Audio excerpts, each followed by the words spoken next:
Keesokan harinya di sekolah, Toya dibuat emosi oleh foto-foto dirinya bersama Rasya yang sudah tertempel di mading sekolah. Semua murid pun berebut untuk membaca beritanya. Yang membuat Toya tidak bisa terima adalah semua berita yang ditampilkan terlalu berlebihan dan tidak sesuai dengan kejadian sebenarnya. "Apa-apaan nih?" kata Toya saat melihat berita dirinya dan Rasya di mading. "Sabar aja, Toy," Raffi menenangkan.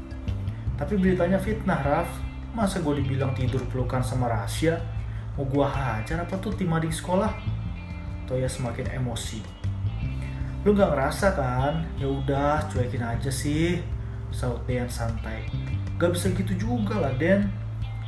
Tapi mau gimana lagi? Anak mading kita kan tukang gosip semua," kata Raffi lebih setuju dengan pendapat Dean. "Jadi udah deh ya, santai aja, gak usah dipikirin," kata Dean mengakhiri. "Sekali lagi mereka buat begini ke salah satu dari kita berempat, gua hajar mereka," kata Toya masih kesal. "Ya udah, ayo ke kelas." Raffi mengajak kedua sahabatnya pergi daripada terus memikirkan tentang berita sampah itu.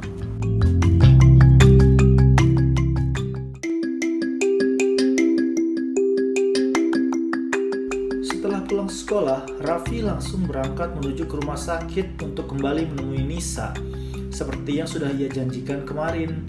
Sementara di sekolah, Toya dan Dean yang masih bersantai di The Grass tiba-tiba dihampiri oleh Ronald, Edgar, Erwin, dan Bobby, 4 orang siswa kelas 12 yang beberapa waktu lalu telah membuat Toya dan Rasya terkunci di toilet guru. Saat datang, Ronald langsung menarik kerah baju Toya. "Heh, tukang adu, gara-gara lu ya kita berempat diskor 1 minggu," ucapnya geram. "Jadi mau kalian apa?" "Toy," Dean memegang bahu Toya. "Wah, malah nantangin lu ya," kata Ronald semakin kesal. "Gue gak pernah takut sama pecundang-pecundang kayak kalian ya," Toya semakin berani.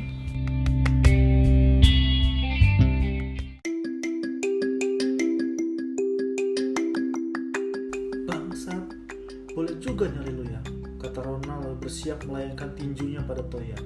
Namun untungnya Bu Miske datang dan menghentikan perselisihan itu. "Stop!" teriak Bu Miske keras. "Ku peringatin ya, kita akan buat perhitungan sama lo," gertak Erwin yang wajahnya tidak kalah seram dengan Ronald. "Ada apa lagi nih?" tanya Ibu Miske curiga. Ronald CS pun berusaha keras menutupi kesalahan mereka. "Ah, enggak Bu, kita cuma mau minta maaf aja sama Toya. Ya nggak Toy?" kata Ronald lalu merangkul tubuh Toya. Namun Toya tidak merespon sedikit pun. "Kalau kalian buat ributan lagi, saya tidak akan segan-segan mengeluarkan kalian dari sekolah ini," ucap Ibu Miske mengancam. Jangan Bu, kasihan kan kita sebentar lagi lulus," kata Erwin memelas. "Kalau begitu kami permisi ya Bu, kita duluan ya Toy," ucap Ronald undur diri dengan cara yang sangat sopan. "Cabut," saut Erwin menambahkan. "Terima kasih ya Bu," ucap Dean kepada Ibu Miske sesaat setelah Ronald CS hilang dari pandangan mereka. "Iya," jawabnya singkat lalu berjalan lagi pergi. Setelah Ibu Miske benar-benar telah pergi, baru Dean kembali bicara. "Kayaknya lu udah salah langkah deh Toy. Lu tahan dong emosi lu," Dean berpendapat. "Gua gak salah. Gak mungkin gue menutupi kejahatan seseorang, Den," saut Toya membela diri. "Gue salut sih sama sikap lu yang pemberani itu. Tapi lu lihat akibatnya sekarang. Gue gak takut. Kita lihat aja apa yang akan mereka perbuat ke gue." Toya tidak gentar. Dean pun hanya bisa memaklumi sifat sahabatnya itu.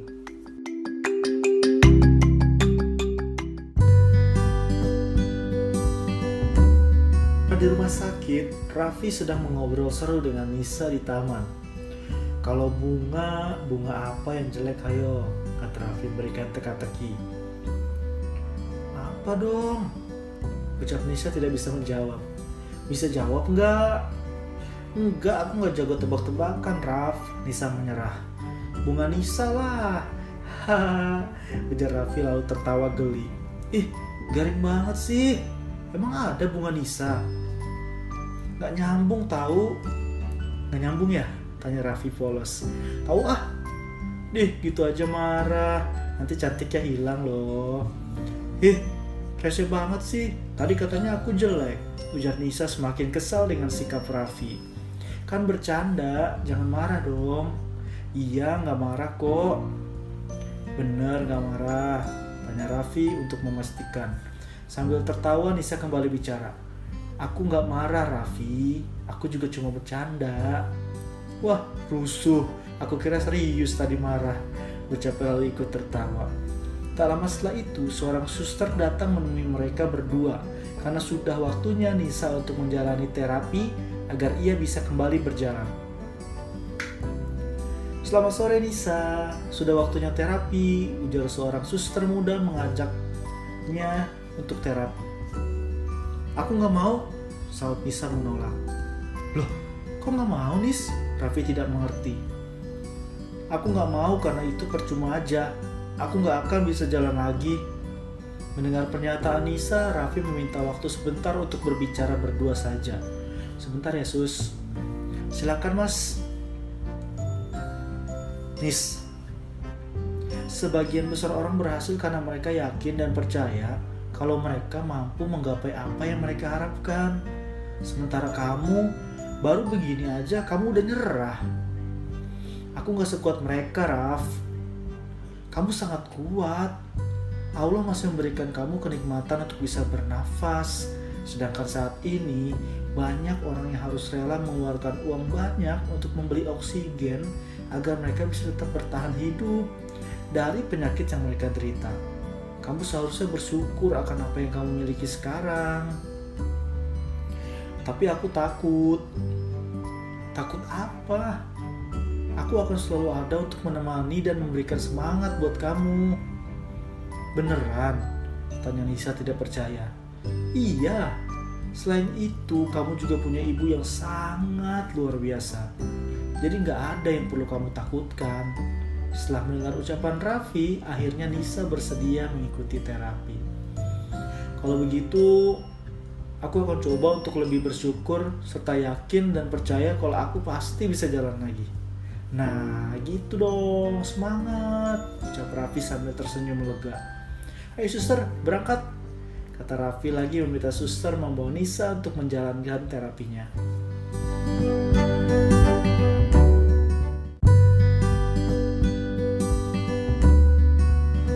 Terapi pada hari itu berjalan lancar. Nisa memulai terapi dengan berusaha untuk bisa berdiri, walaupun masih dengan bantuan Raffi dan suster di sebelahnya. Namun berbeda dari terapi sebelumnya, kali ini Nisa menjalani terapi dengan semangat dan terlihat lebih banyak tersenyum. Di samping itu, Ibu Nisa sengaja mengintip dari jendela agar bisa melihat usaha yang dilakukan oleh anaknya tercinta. Tak lama setelah itu, seorang dokter menghampirinya. Selamat sore, Bu. Selamat sore, dokter. Bagaimana perkembangan anak saya, dok? Melihat anaknya menjalani terapi dengan semangat, Ibu Nisa terlihat antusias. Sebelumnya saya ingin bertanya, siapa pemuda yang mendampingi Nisa itu ya? Tanya dokter sambil melihat ke arah Raffi. Namanya Raffi. Entah kenapa dia sangat ingin membantu Nisa. Emang ada apa ya, dok? Yang saya lihat hari ini, kemajuan Nisa sangat pesat. Hal ini membuat saya semakin optimis bahwa Nisa pasti bisa berjalan kembali. Tolong bantu anak saya ya dokter. Pasti Bu, saya akan berusaha semampu saya. Terima kasih ya dok. Sama-sama Bu, saya permisi dulu ya, ucap dokter itu mengakhiri lalu pergi.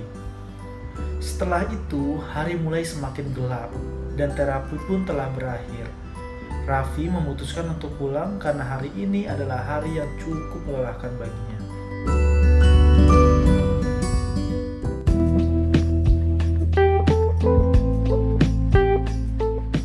Sementara dari tempat lain, akhirnya Radit yang pulang masih dengan perban di kepala sampai juga di rumah barunya yang tak lain adalah rumah keluarga Adinata. Setelah turun dari mobil, Radit langsung disambut oleh barisan pengawal keluarga Adinata beserta pelayan dan semua yang bekerja di rumah luar biasa besar itu. Selamat sore Tuan Besar dan Tuan Radit, ucap semuanya kompak. Radit sangat malu dan bingung harus bicara apa. Selamat sore, jawabnya malu-malu. Mereka berdua pun berjalan memasuki rumah dengan diikuti beberapa orang berbaju serba hitam di belakangnya. Setelah sampai di ruang utama, pandangan Radit langsung tertuju pada sebuah foto keluarga berukuran besar. Di dalamnya berdiri gagah seorang pria tampan ditemani seorang wanita muda yang sangat cantik. Rambutnya yang ikal terjuntai indah, wanita itu menggendong seorang bayi laki-laki mungil yang sangat lucu. Di sebelahnya berdiri seorang pria tampan setengah baya, tubuhnya gagah dan penuh wibawa. Senyum bahagia terpancar dari wajah mereka. Melihat foto itu, dada Radit tiba-tiba terasa sesak. Mereka orang tua kamu, Dit. Kakek Adinata bercerita. Foto itu diambil 1 minggu sebelum kecelakaan terjadi. Foto yang bagus, kek.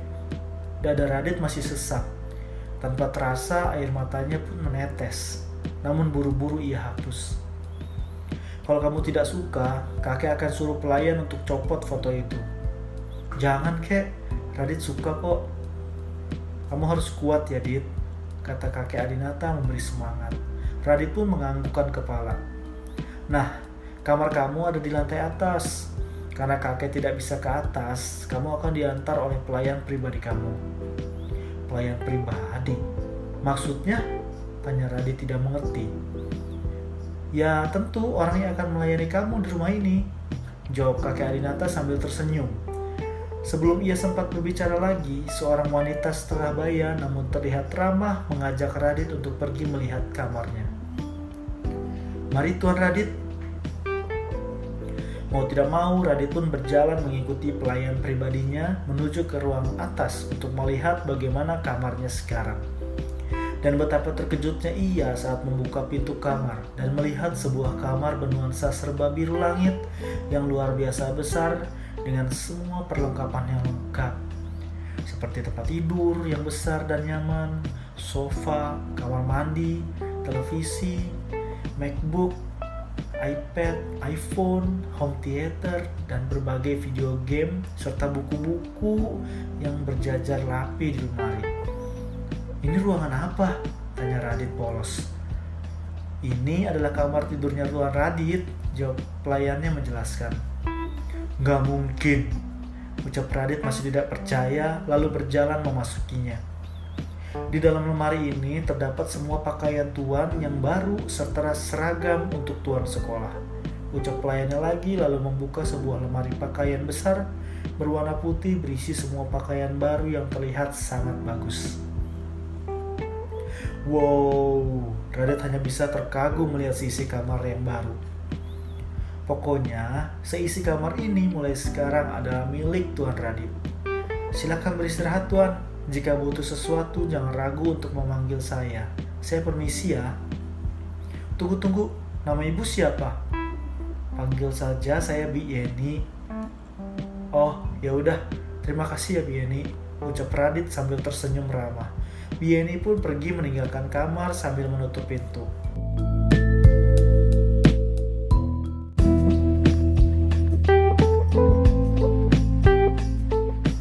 Ya Allah, aku gak percaya ini semua bisa terjadi.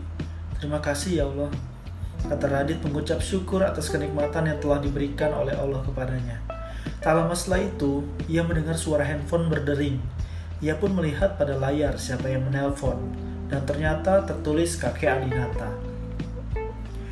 Bagaimana kamarnya, Dit? Tanya kakeknya menelpon dari lantai bawah. Kek, ini luar biasa. Apa ini gak berlebihan? Jawab Radit lalu balik bertanya. Kamu pantas mendapatkan lebih dari itu, nak. Terima kasih ya, kek. Ya udah, sekarang kamu istirahat. Nanti kita makan malam sama-sama ya. Baik, kek. Sampai ketemu saat makan malam, Dit.